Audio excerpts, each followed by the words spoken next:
Welcome, tech enthusiasts and nature lovers. Today, we're diving into a world where Silicon Valley meets the Serengeti. I'm Mark, and with me is the man who once tried to train his Roomba to catch poachers, Tom. Thanks, Mark. In my defense, that Roomba did catch a lot of dust bunnies. They're practically endangered species in my apartment. Well, today we're tackling a slightly bigger prey. We're exploring how AI and robotics are revolutionizing wildlife conservation, specifically in the fight against poaching. It's like Transformers meets Planet Earth, minus the explosions and David Attenborough's soothing voice. Let's start with AI-enhanced camera traps. These aren't your grandpa's trail cams. They're like having a team of eagle-eyed rangers working 24/7, but without the need for coffee breaks. Absolutely, Mark. These smart cameras can distinguish between animals, rangers, and potential poachers in real time.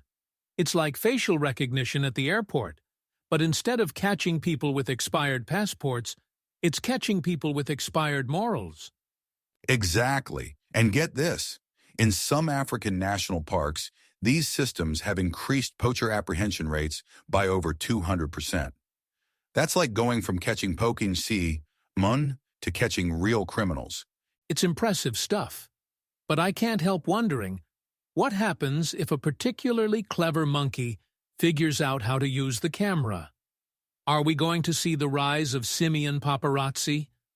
Well, Tom, if that happens, we might need to develop AI-powered banana phones for the rangers to keep up. But jokes aside, these camera traps are a game changer in protecting vulnerable species.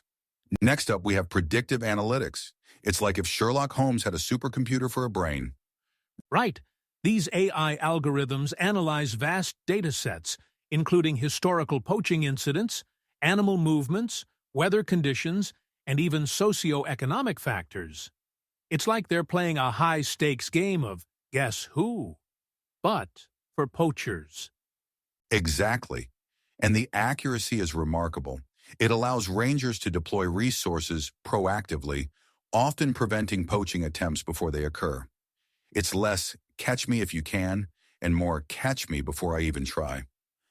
I'm imagining a poacher showing up to their usual spot, only to find a welcome committee of rangers with a "We've been expecting you" banner. That would be something. But in all seriousness, this technology is transforming how we approach wildlife protection, making it more efficient and effective than ever before. Now let's talk about autonomous drones. These aren't your average hobby drones. They're like the Teslas of the sky, but with a mission to protect rather than to show off. Absolutely. These high-tech flying machines use thermal imaging and object recognition to detect both animals and potential poachers. It's like having a fleet of mini predators, but instead of hunting aliens, they're safeguarding elephants. And the results are impressive. In a recent project in a Southeast Asian marine reserve, a fleet of waterproof drones reduced illegal fishing and poaching activities by 70% in just 1 year. That's amazing. Although I can't help but wonder if we're going to start seeing poachers investing in anti-drone umbrellas. Well, Tom, if they do, we might need to develop AI-powered umbrella-seeking missiles. But in all seriousness, these drones are providing unprecedented coverage and response capabilities in conservation efforts. Now let's take a moment to look at the Wardley map for these anti-poaching technologies. Tom, what strikes you about this map? Well, Mark, it's like looking at a chessboard of conservation.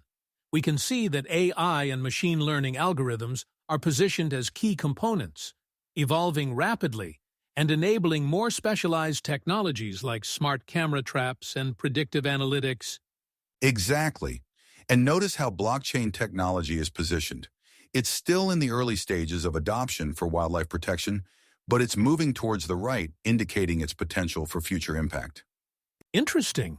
So it's like blockchain is the new kid on the conservation block, full of potential, but still figuring out where it fits in? That's a great way to put it, Tom. The map also highlights the need for infrastructure and training, positioned as foundational elements. It's a reminder that even with all this cool tech, we still need boots on the ground. Or should I say, rangers in the bush? Well, folks, we've journeyed through the high-tech savanna of anti-poaching technologies. From smart cameras that never blink to drones that make poachers wish they'd chosen a different career path. Indeed, Mark. It's clear that in the battle between bite and poach, technology is giving wildlife a fighting chance. Who knew that the best defense against illegal hunting would be hunting down better algorithms? Absolutely, Tom. And on that note, we encourage our listeners to support conservation efforts and stay informed about these technologies. Remember, in the circle of life, every bite counts. Until next time, this is Mark and Tom signing off from the digital jungle.